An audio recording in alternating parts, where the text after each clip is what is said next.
Seguimos acá en el Podría Ser Peor, esto de noticias de la radio Bio Bio. La tendencia de imitar el arte de estos monitos, esta especie de anime, esta especie de dibujos del estudio Ghibli con inteligencia artificial y sus consecuencias ambientales, éticas y derechos de autor, también estarían desperdiciando millones de litros de agua.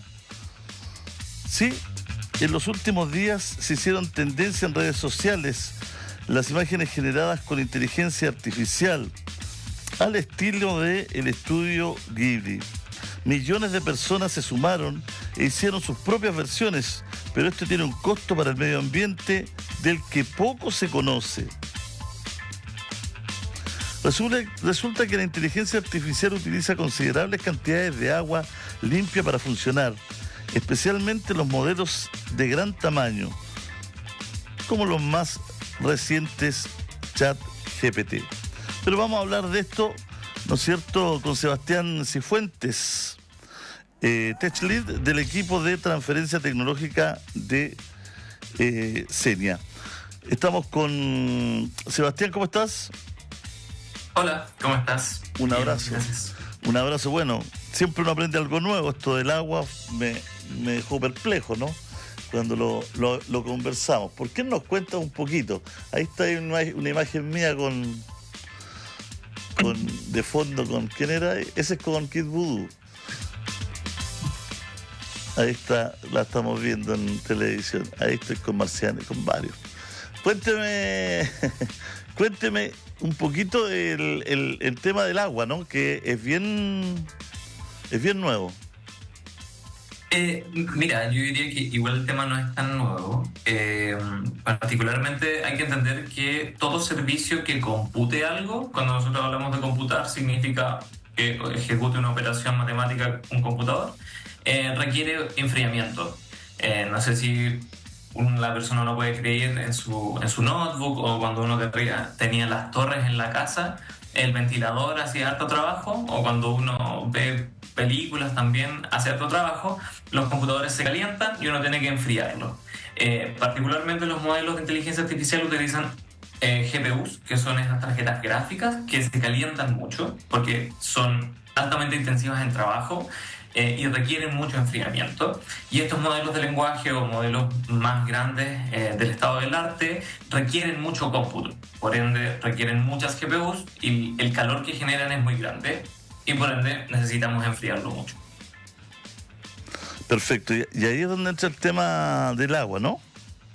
Ahí entra el tema del agua, porque hoy en día los sistemas de enfriamiento requieren de agua para enfriarlo. Y no es un tema exclusivo de la inteligencia artificial. Perfecto. Por ejemplo, hace un tiempo atrás, creo que Google quería poner un data center en Quilicura y habían temas con el agua porque los data centers requieren enfriamiento. Y cuando hablamos de un data center significa como el computador clásico que guarda páginas web, que guarda datos, lo que sea. Eso también requiere enfriamiento. Pero claro, inteligencia artificial requiere más enfriamiento que la computación clásica, por así decirlo. ¿Por qué esta moda? ¿Por qué crees tú que prendió tanto esta moda? Yo diría que porque los resultados son sorprendentes. El último modelo que liberó OpenAI, que genera imágenes, es súper fiel a lo que a la imagen de entrada que se le da. De hecho, ahí ponte tú esa imagen que tenés tú con Marcianeque, como que uno cacha que es Marcianeque. No hay lugar a dudas. Entonces yo diría que la calidad del último release de este modelo hizo que se masificara, y sobre todo con las tendencias que hoy en día se tienen en redes sociales de que uno quiere copiar algo interesante que vio y que el otro está haciendo, y por último que OpenAI lo liberó y las personas se pueden simplemente meter, no tienen que crearse una cuenta ni nada por el estilo y pueden utilizar este servicio gratuitamente. Claro. Eso lo veo que agarra mucho a esto de la liberación de la plataforma o del contenido, ¿no? Esto que no haya que meter el nombre ni algunos datos, sino que esto de llegar y ocupar prende mucho, ¿no? Prende muchísimo, muchísimo. Y es fácil para uno como usuario también. Ya. Bueno, la polémica esto de copiar el arte, esta polémica que hay de utilizar, ¿no es cierto?, como plantilla como plantilla, sin respetar los derechos de autor, el trabajo quizás de algunos. Mira, yo diría que es altamente polémico, porque finalmente lo que hicieron estos modelos y lo que hicieron estas empresas fue navegar Internet de manera masiva y extraer todas las imágenes existentes, los videos existentes, los textos existentes, y eso utilizarlo para sus modelos. Entonces la discusión tiene hartas aristas, dentro de ellas uno con derechos de autor, si realmente se le está entregando el valor que estas empresas están extrayendo a quienes realmente hicieron las imágenes. Temas también con respecto a si nosotros como sociedad estamos obteniendo estos retornos, porque finalmente Internet la construimos todos. Quizás ahí tú, si compartiste alguna vez en Twitter un comentario tuyo o una imagen tuya, esa imagen, ese comentario fue usado para entrenar estos modelos. Y al final quienes están ganando con estos modelos es la gran discusión, porque el Internet en algún momento fue de todos. Y hoy en día se está cerrando un poco por esto mismo, por estas ganancias que algunas empresas generan. Y lo que acá, el detalle técnico, la discusión en la cual se excusan es que estos modelos aprenden, pero no copian, por así decirlo. Pero eso ya es una discusión teórica hoy en día de si realmente copian o no. Es como cuando los artistas se inspiran en el arte de alguien más para iniciar su arte. Pero por cómo funcionan hoy en día estas máquinas, es difícil tener una respuesta y decir si este modelo está copiando un alguien o no lo está copiando, a pesar de que los resultados son más o menos evidentes. Fíjate que, tiene que ver con muchas cosas, con la inteligencia artificial, básicamente, ¿no? De pronto componer temas también. No solamente esto que uno, entre comillas, es más inofensivo, son dibujos, pero ¿qué pasa con los trending topics? ¿Qué pasa con los ataques a las personas? ¿Qué pasa con poner en la agenda algunas cosas? ¿No? ¿Cómo funcionan estos mecanismos? ¿No? Ahí hay una cuestión que hoy día prácticamente con la inteligencia artificial es insospechado lo que puede ocurrir. Sí, totalmente. Y ahí tiene que ver algo que nosotros intentamos siempre fomentar, es entender que la inteligencia artificial no es ni buena ni mala, sino que termina siendo una herramienta. Entonces, yo estoy alineado contigo en ese sentido. Hoy día en Twitter, yo era un usuario de Twitter en su momento, tienes estos comentarios automáticos de bots que comentan algo y comentan en horda, entonces generan opinión. Entonces, esos bots, por ejemplo, generan un ambiente que antes no existía. Entonces, las capacidades de los modelos, por un lado, existen, y finalmente depende de quién los use, el fin y el objetivo con que se utilicen, es si es que van a ser positivos o negativos en la sociedad que hoy en día estamos construyendo. Claro. ¿Y cómo se va a poder manejar esto de la agenda?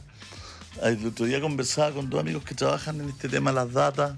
Uno trabaja fuera de Chile, está en Inglaterra, y me comentaba, trabaja con gente solamente en Asia, miles de personas en Asia que están trabajando, y me contaba, por ejemplo, cómo estos bots de pronto quieren poner de trending topic algo, y cómo trabajan en la noche, cómo amanece un trending topic. Me contaba cómo votan hashtag, por ejemplo, potenciando al de al lado. O sea, cómo hacen todo son verdaderos hackers mecánicos de volarle la cabeza a la gente en temas de opinión pública, y de llevar la conversación hacia algunos lados, una manipulación que es brutal.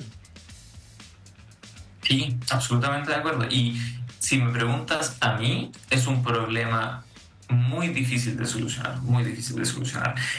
La versión más pequeña de esto sería el tema de las fake news. Hay trabajos relacionados a las fake news que dicen que cuando en una red tú difundes una noticia falsa y después difundes la contrainformación, que sería la noticia real, nunca alcanzas a llegar a todas las personas que consumieron la noticia falsa. Y es por un tema de cómo nosotros nos comportamos. Generalmente las personas, si es que llegan, no sé, JC declara que Godzilla está en Santiago, la gente va a compartir eso de manera masiva. y la contrainformación que sería, en verdad, no estaba Godzilla, ya no es tan interesante, entonces ya la gente pierde interés. Entonces, también tiene un elemento, por un lado tú tienes el elemento técnico de cómo técnicamente lograr esta influencia, pero también hay un comportamiento humano que hace que estos comportamientos se generen. Entonces, es como una carrera, por así decirlo, de quién influencia de qué manera, cómo contrarrestamos eso. En algún momento hay plataformas que lo que intentan es ponerte un mensaje antes de compartir un algo y te dicen, oye, leíste el artículo, verificaste que sea real, o intentar controlar los bots. Pero es difícil. Finalmente creo que el criterio queda en el usuario. En saber que un hashtag en verdad es falso, en entender que hay ciertas noticias que son mentiras, pero es un desafío. Claro, bueno, hay desafíos tremendos aquí, éticos, desafíos en el mundo de la información, en el mundo de los derechos, de los que estábamos hablando, de las modas, hasta del agua, pero a mí me ha medido mucho el tema de la manipulación en la opinión pública. Es un tema que es súper jodido, es tremendo, hay... Como tú decías, hay una cantidad de información falsa dando vueltas en la red. Hay una cantidad de engaños a la gente, incluso algunos que son pagados, ¿no? Yo me he visto 1000 veces involucrado en un avisaje que compré criptomonedas, que el secreto mejor guardado, que me odian los bancos porque me hice millonario con las criptomonedas, artículos gigantes que están en reputados medios porque compran los espacios, ¿no? Los medios tienen vendidos o no sé a quién y les aparece, porque yo al más de una vez dije, oye... Me llamó aquí una señora a la radio que había perdido una plata, que había enganchado con alguien que vendía criptomonedas desde Uruguay, que le había hecho comprar mucha plata a una persona que no tenía sus ahorros, los había perdido todo en esto de las criptomonedas.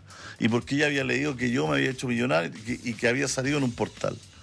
Traté de hablar con la gente del portal, pero también estaba esto comprado. Entonces, es un nudo que es súper difícil, como dices tú, tomarlo por la cabeza, por poderlo desamarrar y es complejísimo.